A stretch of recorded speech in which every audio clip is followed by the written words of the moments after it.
बिहार में लालू यादव के 15 सालों के कार्यकाल का सबसे बड़ा अचीवमेंट जो माना जाता है वो दो माना जाता है। एक, पिछड़ों को आवाज़ दिया, और दूसरा, बिहार में कभी कोई दंगा नहीं होने दिया। हालांकि ये 15 साल जो बिहार का है उसमें से जनता दल की भी सरकार होती है, आरजेडी की भी सरकार होती है, मुख्यमंत्री राबड़ी देवी भी रहते हैं, लालू यादव भी रहते हैं। लेकिन अगर कोई एक व्यक्ति जो इस पूरे 15 साल के दौरान जिसके हाथों में सत्ता का केंद्र बना हुआ था वो लालू यादव ही थे, चाहे जैसे भी कंट्रोल कर रहे हो, चाहे उनकी पत्नी कर रहे हो, जैसे भी कर रहे हो। तो हमने ये जानने का प्रयास किया कि क्या ये सच में, कितनी सच्चाई है इस बात में, इस दावे में कि लालू यादव जी के 15 सालों के उन कार्यकाल के दौरान 1990 से लेकर 2005 के दौरान बिहार में एक भी दंगा नहीं हुआ, जो कि नैरेटिव बिल्ड किया गया है, बहुत स्ट्रांगली बिल्ड किया गया है। हम ढूंढने का प्रयास किया, एक एक साल का हमने डेटा निकाला, एक एक साल का हमने इवेंट को ढूंढा, खंगाला, और जब खंगाल लिया सारा तो 1990 से लेकर के 2003-04 के दौरान हमें ये लिस्ट मिलता है। लगभग 1.5 दर्जन दंगों की लिस्ट आती है, जिसमें से टोटल अगर आप जोड़ दीजिएगा तो लगभग 100 लोगों की मौत भी होती है। एक एक करके हम सारा पूरा डिटेल आपको देंगे, कुछ कुछ इवेंट का हम पूरा डिटेल भी देंगे आपको, स्पेसिफिकली केस स्टडीज करके। तो इसका शुरुआत आप यहीं से करते हैं, हम यहीं से शुरुआत करते हैं कि 10 मार्च 1990 बिहार में पहली बार आरजेडी से, जनता दल से लालू प्रसाद यादव जी मुख्यमंत्री बनते हैं। और मुख्यमंत्री बनने के बाद उनके सत्ता संभालने के 6 महीने के भीतर बिहार में समस्तीपुर में जो लाल कृष्ण आडवाणी जी का यात्रा निकला हुआ था, समस्तीपुर में उस यात्रा को रोक दिया जाता है, उस रथ को रोक दिया जाता है, और पूरे नेशनल लेवल पे ये इमेज क्रिएट किया जाता है कि लालू यादव किसी कीमत पर माइनॉरिटीज के साथ किसी तरह का न्याय नहीं होने देगा, और एक लार्जर देन लाइफ वाला इमेज बिल्ड होता है इंडियन माइनॉरिटीज के अंदर लालू यादव के प्रति। और उसके बाद फिर इवेंट के बाद इवेंट और भी बिल्डअप होते जाएंगे, जो कि इनकी इमेज को और स्ट्रेंथन करते जाएगा। जैसे कि 1992 में 6 दिसंबर 1992 को बाबरी डिमोलिशन होता है, उसके बाद फिर मुंबई में बम ब्लास्ट होता है, बम ब्लास्ट के बाद पूरे देश के अंदर अलग अलग जगहों पे दंगे होते हैं। लेकिन इन सब कार्यकाल के दौरान ये प्रोजेक्ट किया जाता है कि बिहार बिल्कुल शांत रहा, एक भी दंगा नहीं, कहीं कोई चूर चपाड़ कुछ नहीं हुआ।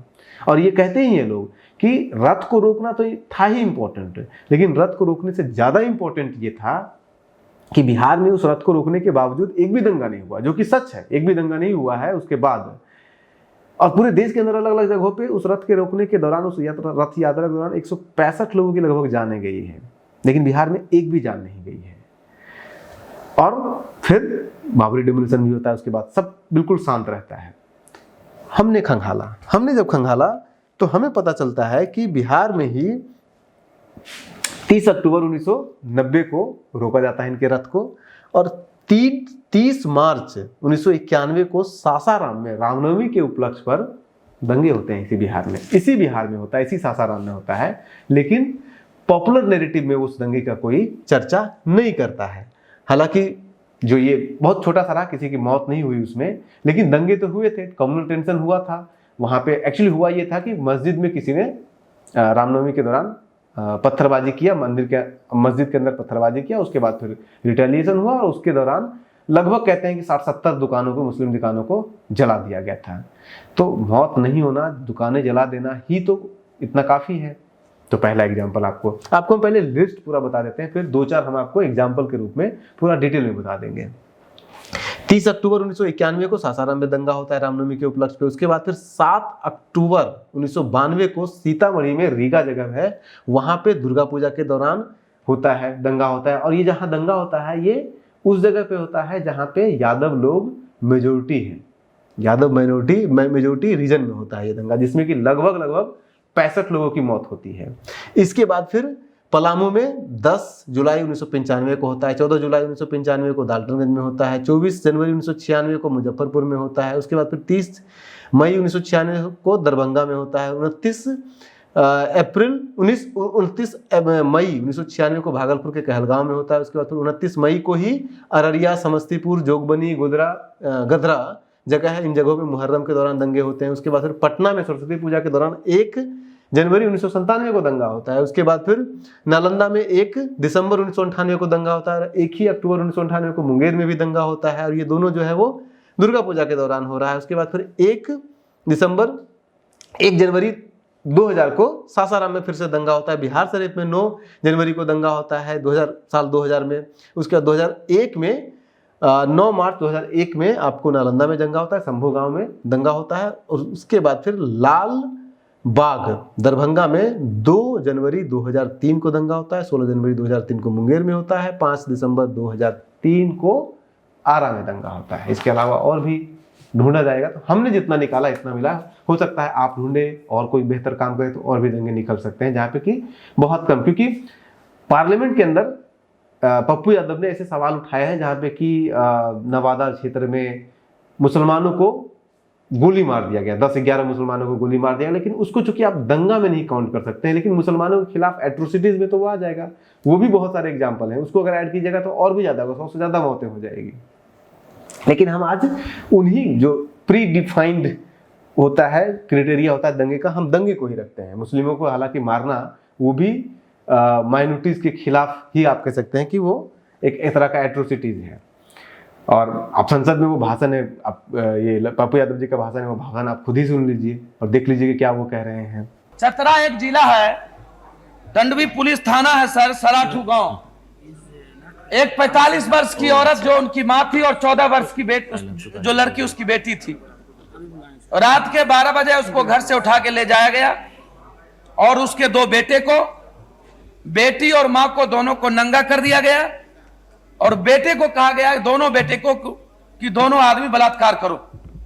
और जब नहीं किया तो गोली मार दिया। एक लड़का डेथ कर गया स्पॉट पर और 14 वर्ष की लड़कियों के साथ, जो जिनका नाम मेनोरा खातून है, 20 लोग बलात्कार किए और बेहोश हो गए। नहीं, मेनुजा खातून, 14 साल की लड़की मेनुजा खातून, और मेनोरा खातून उसकी मां है, जो 20 लोग बलात्कार किए। बेहोश हो गए तो फिर उठा के दूसरे को ले जाया गया और वहां 8 लोग फिर उस 14 साल की लड़की के साथ बलात्कार किया।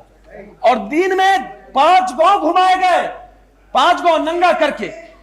और फिर उसके बाद केस हुआ थाना में 10 लोगों के नाम से, नेम्ड एक्यूज्ड। पुलिस चुपचाप बैठी और हम लोग उसके गांव आकर के उसको पटना ले जाकर के, अभी सर आयुर्वेदिक पटना संस्थान में उसकी चिकित्सा चल रही है। उसके ठीक तुरंत बाद इसी घटना से क्रम में कल सर 4 बजे शाम में कोडरमा बस से जा रहे थे, 12 आदमी को नीचे उतारा गया और 11 मुसलमान, कोडरमा में सर कल 11 मुसलमान, जिसको चुन चुन के नाम पूछ के और जान करके गोली मार दिया गया, 11 को स्पॉट डेथ। उसके बाद पुनः ठीक 1.5 घंटे के बाद एक बस पर अंधाधुंध फायरिंग की गई, क्योंकि वो उसी गांव से आ रहे थे। उस अंधाधुंध फायरिंग में भी 2 लोग मारे गए। 450 उसमें मुसलमान समाज के लोग हैं। आज तक कोई मुआवजा नहीं मिला। वहां की सरकार धर्मनिरपेक्षता मुसलमान मारे गए हैं। मैंने भी उसके लिए नोटिस दिया। सभापति महोदय, बात तो सुन लीजिए। सभापति महोदय, आप हमको सुने बिना फिर आप बैठिए। मैं अंतिम वाक्य पर हूँ, हो गया। आप सुनते ही नहीं है, सुने बिना कह देते हैं कि बैठिए। हम होम मिनिस्टर से वक्तव्य की मांग करते हैं।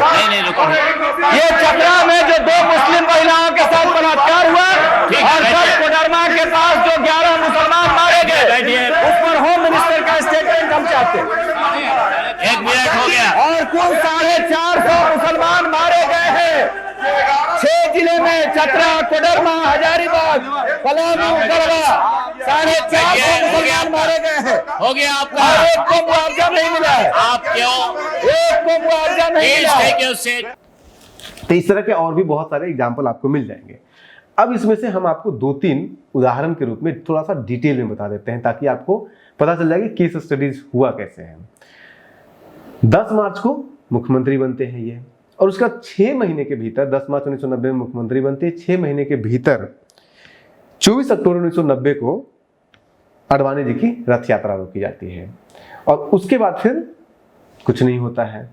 लेकिन 1992 में जो सीतामढ़ी में रीगा में जो पूरा घटनाक्रम होता है, वो बड़ा इंटरेस्टिंग होता है। सीतामढ़ी वाली घटना पूरी शुरू होती है 1 अक्टूबर के आसपास से। 1 अक्टूबर को रीगा में ये अफवाह फैलता है कि सीतामढ़ी के अंदर एक लड़की है, हिंदू लड़की है, उसके ऊपर हमला किया जाता है और उसे मार दिया जाता है।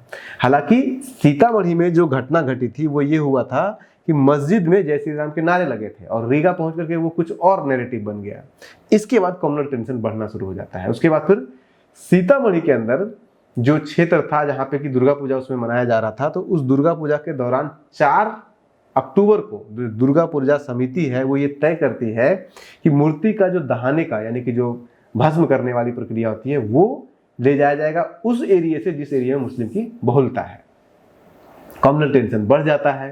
पहले से ही अफवाहें गर्म हो रही थी, रीगा में कुछ और चल रहा है, यहाँ पे कुछ और चल रहा है, और इसी दौरान मुस्लिम विरोधी नारे लगाए जाते हैं और प्रोसेसन स्टार्ट होता है। पुलिस बहुत प्रयास करती है कि उस एरिया से नहीं जाए, लेकिन वो फिर नहीं हो पाता है। और क्यों नहीं हो पाता, उसके पीछे एक बड़ा कारण ये भी था कि जो डीएसपी नागेंद्र चौधरी थे उस क्षेत्र के, वो खुद अध्यक्ष थे भवानी अखाड़ा के, और भवानी अखाड़ा वही अखाड़ा था जो ये पूजा को करवा रहा था।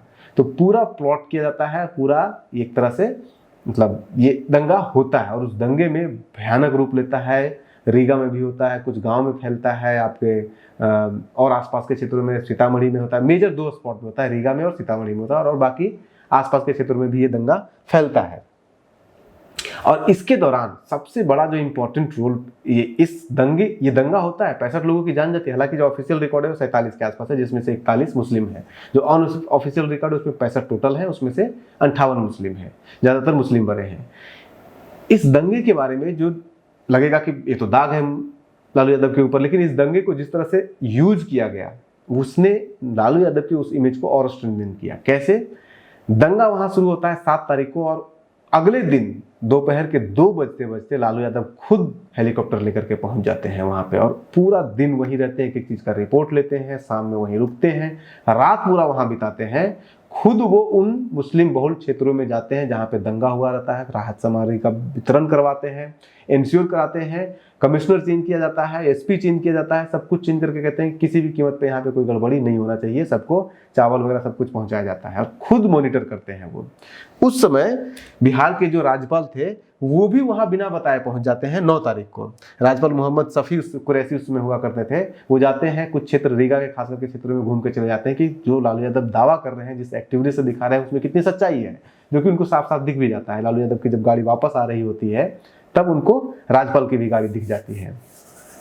तो इस पूरे इवेंट को नो डाउट 65 लोगों की जान गई, मुसलमान लोगों की जान गई, लेकिन उस पूरे इवेंट को जिस तरह से मैनेज किया गया, लालू यादव का जो इमेज था कि लालू यादव किसी कीमत पे बर्दाश्त नहीं करेंगे मुसलमानों के साथ किसी तरह की ज्यादती, ये इमेज और ज्यादा स्ट्रांग हो गया। इसी तरह के और भी बहुत सारी घटनाएं आपको हम बता सकते हैं, जैसे कि उदाहरण के लिए अब ये भी आप देख लीजिए कि जिस हिंदुस्तान में अक्टूबर में ये घटना घटी है, ये दंगा हुआ है सीतामढ़ी में, और अक्टूबर के बाद दिसंबर में 6 दिसंबर को बाबरी डेमोलिशन होता है, उसका दंगे होते हैं, राम मंदिर मस्जिद गिरता है, मुंबई में बम ब्लास्ट होता है, और इस सब के दौरान 1992-93 पूरी तरह से शांत रहता है बिहार, कहीं कोई एक भी दंगा नहीं होता है। 94 पूरा तरह से शांत है, 95 से फिर से आवाज उठनी शुरू हो जाती है। अब ये एक नैरेटिव बिल्ड हुआ है जो आज भी नैरेटिव है, और बहुत सारे कविताएं लिखी गई है जब ये कहा जाता है कि देश में तनाव है, जरा पता करो क्या चुनाव है। बिहार में वो नैरेटिव फिट नहीं बैठता है। बिहार में 1995 में चुनाव होता तो है, 1993-94 के बीच में कोई दंगा नहीं होता है, लेकिन 1995 में दंगा होता है, लेकिन 95 में दंगा तब होता है जब चुनाव खत्म हो चुका था और आरजेडी क्या लालू यादव बम्पर सीट से दोबारा सत्ता में आ चुके होते हैं।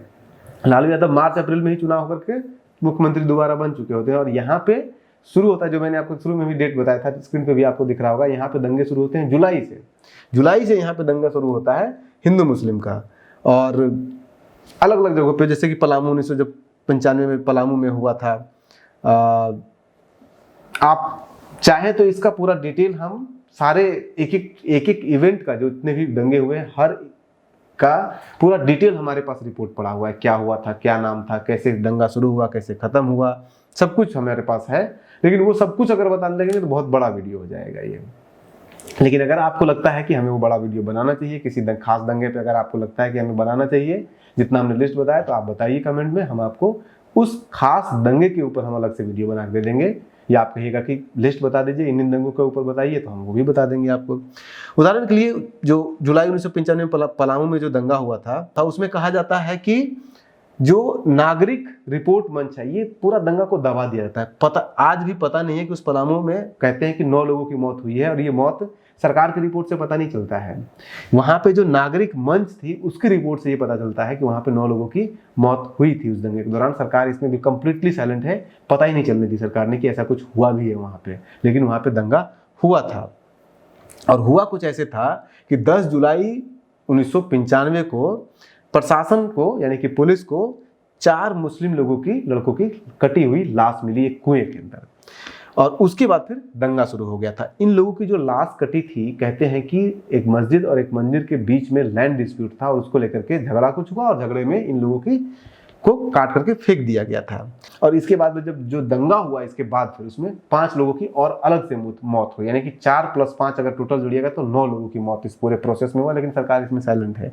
ऐसे आपको बहुत सारे उदाहरण 1995 में ही जो काजी बकरी गांव में हुआ है, डाल्टनगंज में जो हुआ था, वहां पे जुलाई के दूसरे हफ्ते में मंदिर मस्जिद के लेकर के फिर से वही लैंड डिस्प्यूट होता है। लैंड डिस्प्यूट होने के बाद 3 मुसलमान को पीट दिया जाता है, एक का हॉस्पिटल जाते जाते मृत्यु भी हो जाता है। उसके बाद फिर मुसलमान का ही 8 लोगों को गिरफ्तार कर लिया जाता है। ये जो कहते हैं ना विच हंटिंग मुस्लिम का नहीं हो रहा है, ये देखिए उदाहरण, पीटा जाता है मुसलमान को, उसमें से 3 में से हॉस्पिटल ले जाया जाता है, उसमें से 1 की मौत हो जाती है, 2 घायल रहते हैं। उसके ऊपर से जो अरेस्ट किया जाता है वो भी 8 मुसलमान को ही अरेस्ट किया जाता है। उसके बाद फिर दंगा होता है तो 4 मुसलमान को और कूट के मार दिया जाता है, पीट के मार दिया जाता है, और 2 को घायल भी कर दिया जाता है, लेकिन फिर भी विच हंटिंग नहीं है। हालांकि ये कहते हैं कि पलामू का ये जो दंगा था डाल्टनगंज वाला, ये बहुत बड़ा दंगा होता, क्योंकि एक तरफा यहाँ पे काम किया जा रहा था, एक तरफा लोग मर रहे थे।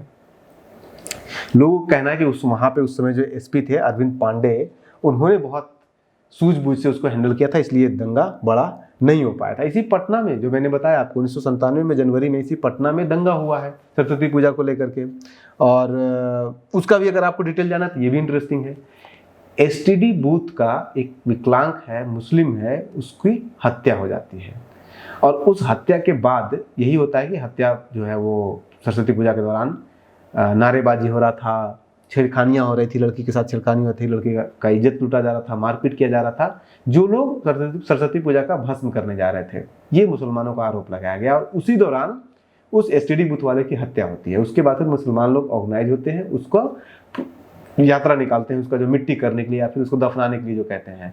पटना कॉलेज के आसपास इस जो दफनाने के लिए जा रहे होते हैं उनकी भीड़ पे पथराव किया जाता है हिंदुओं के द्वारा, और उसके बाद फिर उसमें दंगा होता है। अब सवाल सबसे बड़ा ये है कि इस दंगे में पुलिस की सारी रिपोर्ट आ जाती है, लेकिन इस पूरे प्रोसेस में उस एसटीडी बूथ के ऑनर की जो डेथ हुई थी विकलांग की, उसकी कहीं कोई जिक्र नहीं है। कैसे उसकी मौत हुई ये जिक्र है, लेकिन कैसे मौत हुई पुलिस कहीं तक कभी पता ही नहीं कर पाई। तो ये भी इन्वेस्टिगेशन का हिस्सा था, जो कि लालू कार्यकाल के दौरान ही हो रहा था। कोई भी चीज बेदाग नहीं होता है, दागे होती है और दागों को समझने की जरूरत है। इसलिए हमारा मकसद यही है इस वीडियो को बताने का कि कोई भी ब्लैक एंड व्हाइट चीजें नहीं होती है। ऐसे ही आपको बहुत सारे उदाहरण दिए जाएंगे। यही 1998 में जब मुंगेर में और नालंदा में दोनों जगह पे दंगा हुआ था, रापर क्षेत्र में हुआ था, वहाँ का भी बड़ा इंटरेस्टिंग स्टोरी है। ऐसे ही आपको हर जगह पे इंटरेस्टिंग से स्टोरीज आपको दिखने लगेगा। और खास करके जो मुजफ्फरपुर, ये आपका जो बिहार शरीफ का जो क्षेत्र है, वो बिहार शरीफ तो नामी है दंगों के लिए। इसके पहले 1981 में भी दंगा हो चुका था, 1998 से पहले। 81 के बाद फिर से 18 सालों के बाद 98 हुआ, और 1998 के बाद फिर यहाँ पे दंगा नहीं होगा। फिर इसके बाद डायरेक्ट आएगा 2023 में दंगा होगा, जब अभी नीतीश कुमार के कार्यकाल के दौरान हुआ था। इसका इंटरेस्टिंग मैं थोड़ा सा इसको डिटेल इसलिए बता रहा हूँ कि अगर आप देखिएगा तो उसमें होता ये है कि दुर्गा पूजा का समय होता है। दुर्गा पूजा के समय ये आरोप लगाया जाता है, फैलाया जाता है कि मुसलमान लोग जो है दुर्गा पूजा के बगल में पेशाब कर रहे थे। हालांकि दुर्गा पूजा का जो पंडाल बना हुआ था वो पहले कूड़ादान, वहाँ पे उसके बगल में कूड़ादान था, तो कूड़ादान में लोग पेशाब करते ही हैं। अब कोई बकझक हुआ, कुछ लोग कर रहे होंगे, एंटी सोशल एलिमेंट होंगे, पेशाब नहीं करने की बोला होगा, कुछ बागझक हुई होगी, उसको लेकर के टेंशन हुआ, फिर मारा पीटी हुआ आपस में, फिर वो हिंदू मुस्लिम का रंग लेने लगा। तो जिस क्षेत्र में ये हुआ था, ये कहानी इंपॉर्टेंट ये है कि कितने लोग मरे वो अलग बात है, कैसे हुआ था। ये कहानी इंपॉर्टेंट इसलिए है क्योंकि जिस क्षेत्र में ये घटना घटी वो मुसलमानों का बहुल हुआ करता था, और उसमें ज़्यादातर गरीब लोग रहते थे, झुग्गी झोपड़ा हुआ करता था, आउटस्कर्ट जैसा था। और उसी क्षेत्र से निकलता था, टाउन से, उस एरिया से निकलता था यात्रा, जो चाहे फिर मुहर्रम की यात्रा हो, चाहे फिर वो दुर्गा पूजा की यात्रा हो या किसी तरह की यात्रा हो। तो जब वहां से निकलने का हुआ कि कम्युनल टेंशन हो गया, तो एडमिनिस्ट्रेशन ने ये क्लियर कर दिया कि इस क्षेत्र से कोई भी यात्रा ना तो आज निकलेगा, ना इस साल निकलेगा, ना आगे कभी निकलेगा।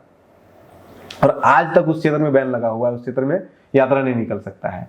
सरकार ने एक दूसरा यात्रा दिया, यात्रा का सड़क दिया या फिर यात्रा का मार्ग दिया, जहां से कि आप निकाल सकते हैं कोई भी यात्रा।